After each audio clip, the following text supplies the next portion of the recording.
प्यारे बच्चों नमस्कार।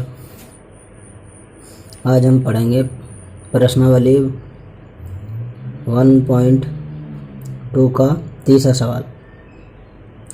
अभाज्य गुणनखंड विधि द्वारा निम्नलिखित पूर्णांकों के एचसीएफ और एलसीएम ज्ञात कीजिए। इसका पहला पार्ट है इसका 12, 15 और 21। दूसरा पार्ट है 17, 23 और 29। तीसरा है 8, 9 और 25। ठीक, अब जो है हम इनको हल कर लेते हैं। तो पहला पार्ट हम हल करते हैं 12, 15 और 21। ठीक, तो पहले हम इनके अभाज्य गुणनखंड कर लेते हैं। ठीक, 12 की किएंगे तो 2 छंग 12, 2 तिया 6, 3 एकम 3। फिर 15 का करेंगे तो आ जाएगा 3 पंजे 15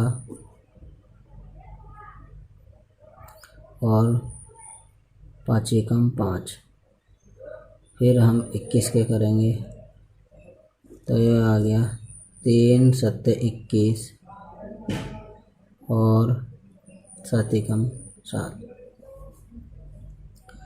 12 के अभाज्य गुणनखंड आए हमारे 2 की पावर 2 गुणा 3। 15 के आए हमारे 2 की पावर 2 इसलिए कि दो हैं 2 इसमें। और 15 के आगे हमारे 5 गुणा 3 या 3 गुणा 5 कैसे भी लिख सकते हैं। और 21 का आगे हमारे 7 गुणा 3। ठीक, 7 गुणा 3। तो अब हम इसका एचसीएफ निकाल लेते हैं। एचसीएफ किसका? 12, 15 और 21 का। 12, 15 और 21 का। ठीक, तो एचसीएफ 12, 15, 21 का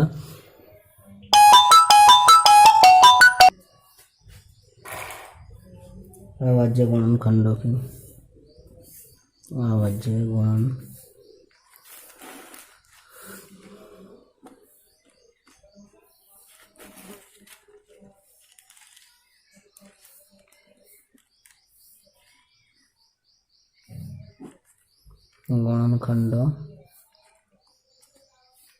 अभाज्य गुणनखंडों की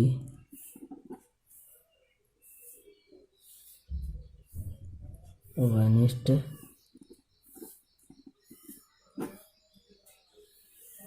सबसे छोटी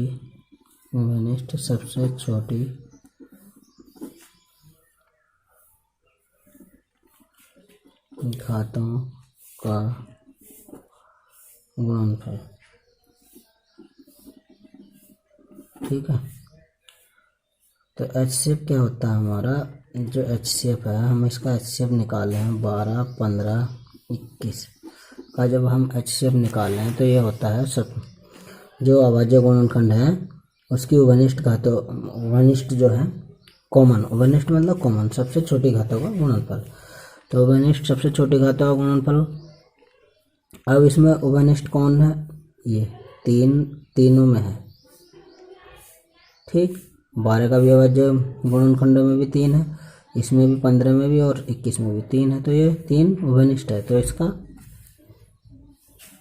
एचसीएफ हो गया हमारा 3। अब एलसीएम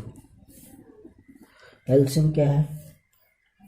किसका निकालना है? 12, 15 और 21 का निकालना है हमें एलसीएम इनका। ठीक, तो अभाज्य गुणनखंडों की सबसे बड़ी घातों का गुणनफल लिख देता हूँ। अभाज्य गुणनखंडों की सबसे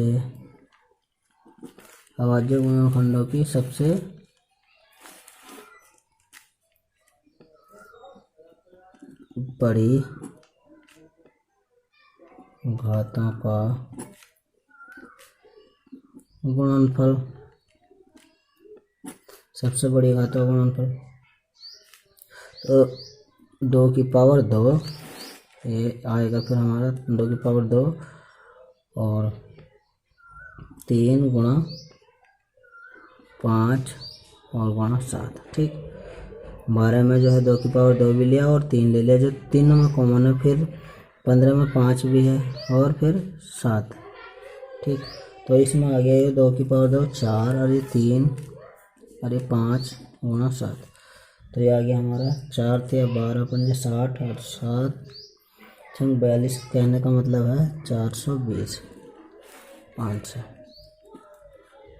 ठीक,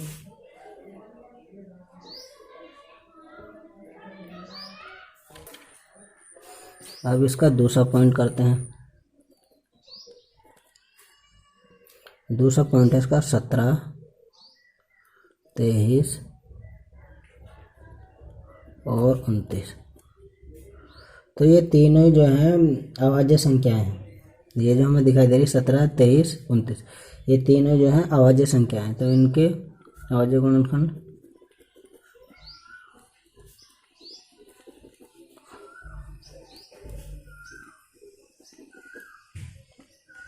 ठीक, तो इसका HCF क्या होगा हमारा 17 23 29 का। ठीक, अब इसमें तीनों में अभाज्य गुणनखंडों की सबसे छोटी घातों का गुणनफल क्या है। सबसे छोटी घात एक की एक समझो, और तो नहीं है ना। सबसे छोटी घात एक, और एक ही तीनों में अभिनिष्ट है। एक ही तीनों में अभिनिष्ट है क्योंकि 29 इसमें है तो इसमें नहीं है, 17 इसमें है तो इसमें नहीं है। मतलब अभिनिष्ट केवल एक है, कॉमन केवल तीनों में एक है। तो एक आ गया एलसीएम।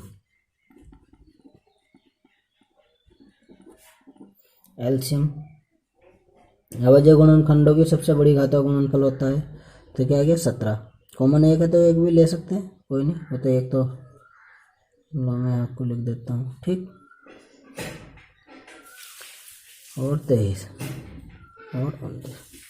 ठीक, तो जब हम इनकी तीनों की गुणा करेंगे तो ये आ जाएगा हमारा, मैं गुणा करके देख लेता हूँ पहले।